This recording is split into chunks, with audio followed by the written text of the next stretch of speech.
What up, crew? It's Friday, and it's a Corgi Friday. I'm wearing my Corgi t-shirt. I got my actual Corg. Do you have anything you'd like to say to the people? Wise words have been said. Happy Friday, you guys. It is a beautiful day here in Miami after a week of some pretty crazy storms. So I'm excited to have some sunshine. We're streaming early today because I am finally getting my hair done after moving at 2:45 today, which is very much needed. A lot of you guys have been telling me I need to get my hair done. So I hear you loud and clear. Thank you for the wake-up call. I am going today. Miss Libby is slumped on my lap because she's tired after a long week herself. And we are celebrating today on the stream. So I'm super excited because we have a very special guest, my friend Christine Yeargin, joining us. Today is a monumental day in America because some legality has been called into question, and at least for now, the abortion pill, which is how about 90% of abortions are committed in the United States of America, is essentially illegal. Insane turn of events, but a couple of days ago, a judge in Texas ruled that when the FDA made the abortion pill available and considered it safe for use and safe for consumption, they didn't actually do enough research and that it's not safe for use or consumption, and it needs to be removed off the market until further studies can be conducted on this medication regimen. A different judge in a different part of the country disagreed with him. Then most recently, the Fifth Circuit Court of Appeals upheld the judge in Texas's ruling. I anticipate this is a fast track to the Supreme Court. We will have to see at the end of the day. Anything could happen between now and then, but it is an incredible victory in the fight for life. It's an incredible victory in keeping women safe who are sent home with these pills and often end up hemorrhaging in their bathroom, have unimaginable physical and emotional trauma from the abortion pill, are not well educated on what it does, what it feels like, how the results are, or anything like that, and actually is a huge victory for the environment as well. So I plan on asking Christine about that as she joins us on the stream. I want to say a huge thank you before we really dive into today's topic, which is very important, and I hope that you guys will stick around for the whole interview because this is information that nobody really likes to talk about, but is very, very important for us to continue our conversation on uplifting women and supporting life. I want to say a huge thank you to every single one of you that tuned in yesterday for the premiere of my documentary, The Eye of the Storm, with Turning Point USA. I got abundantly incredible feedback from each and every one of you that you loved the film, that it really spoke to you, that it piqued your interest in visiting the nation of Israel for yourself, and especially the city of Jerusalem.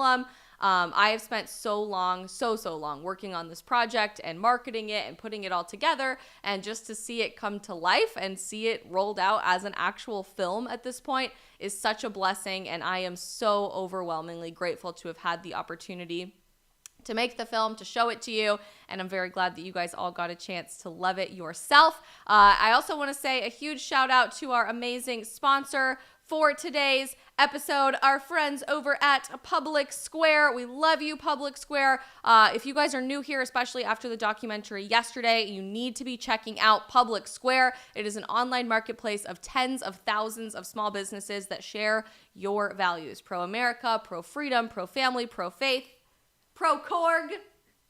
They love you, Libby. And Libby loves Public Square, and is essentially replacing something like Amazon. So it is this network of every type of business that you can possibly imagine, from your local coffee shop to national skincare and apparel or outdoor brands, and everything in between. If you are a customer that is looking for businesses that align with your values that you can help support, everything, like I said, from food to clothes to cars to somebody to help you do your taxes, this is where you need to go look, is Public Square, Public SQ.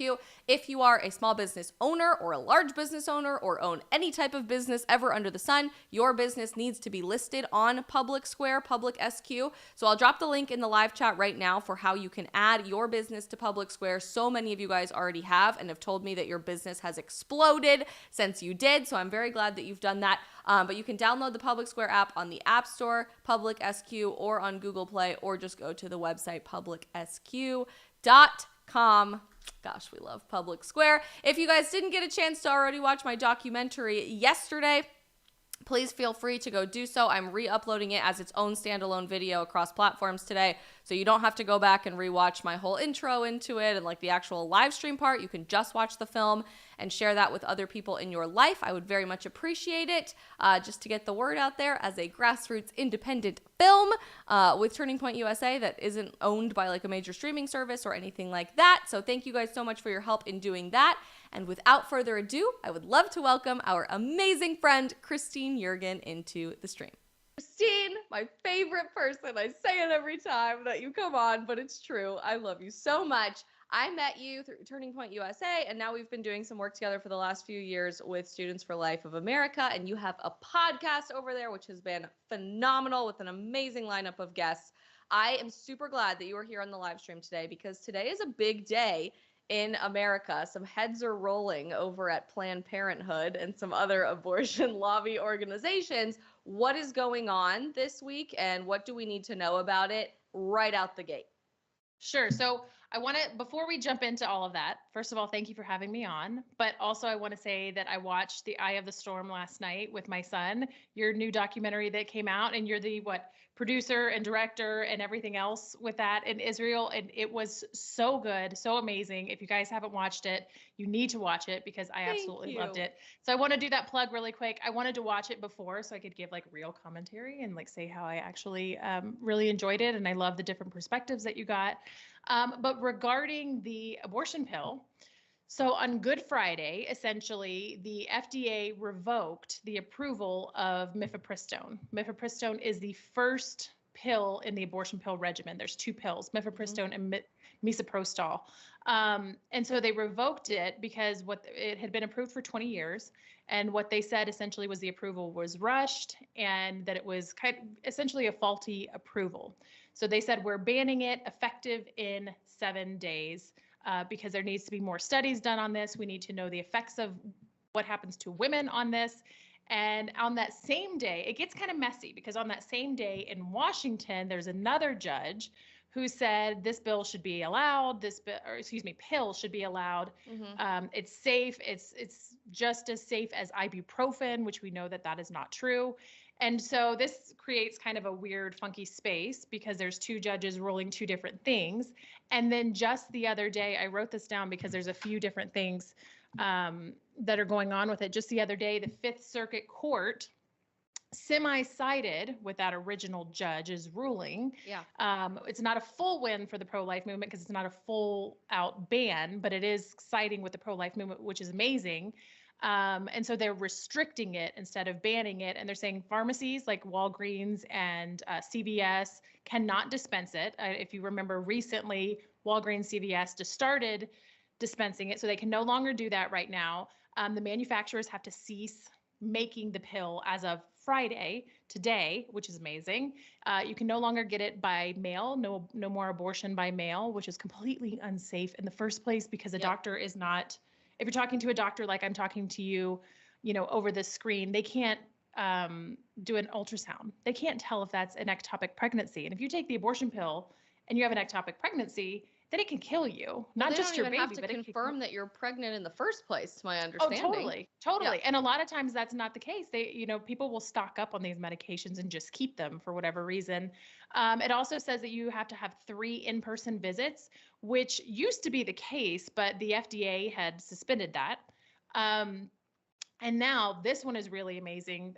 They have to report all adverse reactions to the pill, all side effects to the pill, not just, for a while it was just maternal deaths, which they weren't even reporting all of the maternal deaths because what they do is they coach women when they give them the abortion pill and say, if you have this, if you have any problems, if you're hemorrhaging, which I have had friends who have hemorrhaged from this pill, go to the emergency room, tell them that you're having a miscarriage, which is a complete and utter lie. I mean, your baby is dying in that process, yes, but it's not a miscarriage. It's from the pill. And the emergency room doctor should know that so that they can know how to treat you if you're having a reaction to this pill or anything along those lines. So we don't really know how many women have died. Right now, there's about 30 that have been recorded, but it's likely much higher than that because women go to the emergency room and they're coached to say that it is a miscarriage. And then last but not least, the Fifth Circuit Court said that it's limited to 7 weeks from 10 weeks. So it was they were doing the abortion pill up to 10 weeks, which you can see a baby actually comes out. They tell you to flush it at that point, but a baby actually comes out. And so now they're reducing that to 7 weeks, which is another win. Still not far enough. But this is really good moves in the right direction, and it is what we want to see. On top of that, I just saw this morning that DeSantis is signing something with a 6-week abortion ban in Florida. So go you guys. I know. I'm so happy. I rolled over this morning in bed and I did not want to get up. And so I grabbed my phone. And that was the first thing that I saw on my Instagram feed was that he was signing the bill. I knew that the legislature had passed it yesterday, I believe. So that's a huge, huge step in the right direction, even for Florida, which had already been extremely pro-life compared to most states in America. They had the 15-week cutoff already. But obviously there's always room to continue protecting life. Totally. And I'm really encouraged to see someone like Governor DeSantis continue really pushing that message of everybody having the equal opportunity to live in the state of Florida and hopefully encouraging some other governors around the country to do that. So I'll be honest, when I first started working with Students for Life and when I first started getting involved in the pro-life movement, I really didn't know much about the chemical abortion process. I say process really there because I think it's so nebulous and confusing to most people. When you think abortion, you think I go to a clinic and somebody performs this procedure on me and it involves surgical tools and I'm there and I'm probably put under anesthesia for several hours and then I go home and that is what an abortion is. And so I really had that mentality for a long time and I didn't realize that the vast majority, up to like 90% of abortions that happen in America are when you're alone at home and you're taking these 2 pills and you're not under the supervision of a physician. So for those that maybe don't know much about what this process looks like, or they don't know anybody who has had a chemical abortion or who never have even heard about it, how does that work? Where do you even start? Do you call somebody on the phone? You can do telemedicine like you just said, or you go into a Planned Parenthood and then what? Yeah.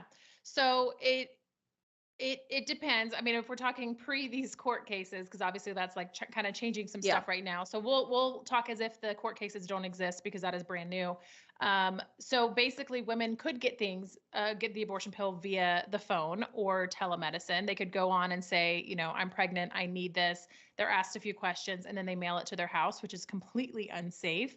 I mean, and who knows the hands that could end up in. We've seen this with mail order ballots. So we don't need mail order abortion as well. But essentially you go into Planned Parenthood, they confirm pregnancy, and then they will give you the 2 pills. And what the first pill does, they tell you to take the first pill while you're there. I mean, God forbid you actually go home and change your mind and say, I don't want to take these anymore. Yeah, they actually make you swallow it right in front of them, right? Yeah, you take the first pill while you're there with them, which is insane to me. You don't even allow a woman time to think about this. And so then they send you home with it in, you know, a little brown paper bag and say, take this next pill within, I think it's 24, 48 hours, something along those lines, whichever regimen they give you. And the first pill cuts off the nutrients to the baby. It cuts off progesterone, which is allowing the baby to grow. So it starves the baby essentially and kills the baby. And then once that baby's dead, it's in there. And I say baby because even up to 10 weeks when they were allowing this abortion pill, you can see arms, legs, head, heartbeat, like all of that. You can quite literally see the baby. It's the size of, at 9 weeks, the size of a blueberry, and you can see a blueberry, and that's crown to rump. That's not even including the legs. So then once the baby has died, because you've taken that first pill, mifepristone, and cut off the nutrients, then that baby still has to come out.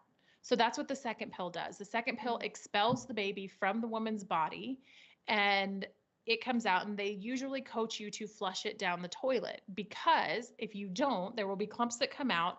And actually, if you rinse off, there's a sac that has a baby in it. If you rinse it off, you can actually see the baby. And women are so many, I can't tell you how many times women have been traumatized from that. They said, I wasn't told that I would see that. I was told it was a clump of cells. I was told it wasn't even a baby yet. And then they see this tiny baby come out if they don't just flush it down the toilet. But oftentimes too, they hemorrhage. There's a lot of side effects. There are women who A woman who I know, who I'm very close with, you may know her as well, Tony McFadden, took the first pill. Nothing happened when she was 17 years old, was in school, and weeks go by, took the second pill, nothing happened. Weeks go by, and then eventually she starts hemorrhaging at school. I'm talking multiple weeks passed, and then she's hemorrhaging in the bathroom at Ugh. school, doesn't tell her parents. I mean, she had no idea what to do in that case. Her parents didn't know. She went to the abortion facility by herself.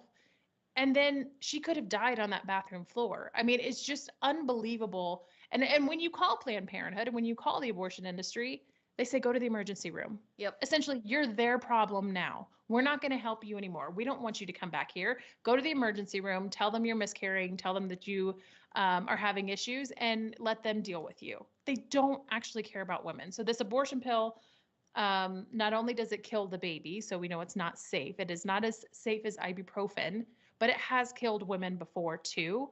And to call it safe is just beyond anything humane, in my opinion. According to some of our most recent research with Students for Life of America, it's actually 10 times, forgive me if I'm wrong, but 10 times more deadly for women than surgical abortion.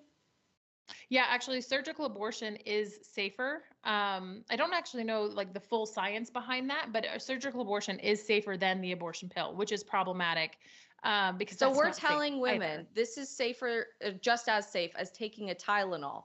But in Yeah. reality, this is more dangerous and more deadly for the mom than even walking inside of a Planned Parenthood and getting a surgical abortion. Yes. Like it's like they say it's like, going to get your teeth cleaned or something, you're not going to have any problems from it. Not to mention, and that's just like actual reactions from the pill and the hemorrhaging, not to mention like the emotional side effects, Yeah. the trauma that comes along with it, the pain that comes along with it. I mean, there's tons of other things that happen as well. Women are more likely to commit suicide. Women are more likely to be depressed, suffer from insomnia, abuse drugs, abuse alcohol. All of these things can come with having an abortion. So, like, how is any of that safe? I mean, it just is beyond me to say, hey, this could probably give you 155% more chance of committing suicide, but it's safe. Like So what? I'm seeing the Tylenol talking point all over the internet today, Yeah. including from many members of Congress, from elected officials, like people that you would consider to be experts in society are saying, this thing is just like taking a really strong Tylenol, which is a really disgusting comparison from my perspective because Tylenol is supposed to alleviate pain and take away pain. And we're telling women to take these pills that are going to cause unimaginable physical and emotional trauma and pain. I mean, this is not an easy thing to go through when we're talking about hemorrhaging and bleeding out from your house without supervision of a doctor. That hurts. That's very physically painful. Where do you think It's that came dangerous. from, that talking point in the first place? And why are people still repeating that, even if logically it makes absolutely no sense? The abortion lobby, I mean, they'll push anything to say that abortion is safe.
Hey guys, so sorry about that. We had pre-recorded our interview with Christine this morning because she's incredibly busy as a mom of 3. As you guys know, she is fantastic, literally one of my favorite people in the entire world. I'm not sure exactly what ended up happening, but basically our pre-recorded file got corrupted somehow. So I apologize for that. Christine is amazing. She is the person that you want to follow on all of this stuff when it comes to the chemical abortion industry, the abortion industry at large, and the lies that we are telling women about this industry, uplifting and supporting them and keeping them safe throughout the rest of that conversation. And I'll try to see if I can recover the file. I'm not sure why it got super janky and weird there at the end, but essentially we broke down this idea that the abortion pill is not safe for women. It is not like taking a Tylenol. In fact, it has killed dozens and dozens of women in the United States in the last several decades since its approval. It is not a pain reliever. It is a pain causer. Can you guys hear what I'm saying? My mom just texted me that there's like a weird echo. Hate that. Sorry. Definitely apologize. We're just having all kinds of weird technological glitches today that is not part of our normal routine. But you know what? That is okay. Hang on. Let me know.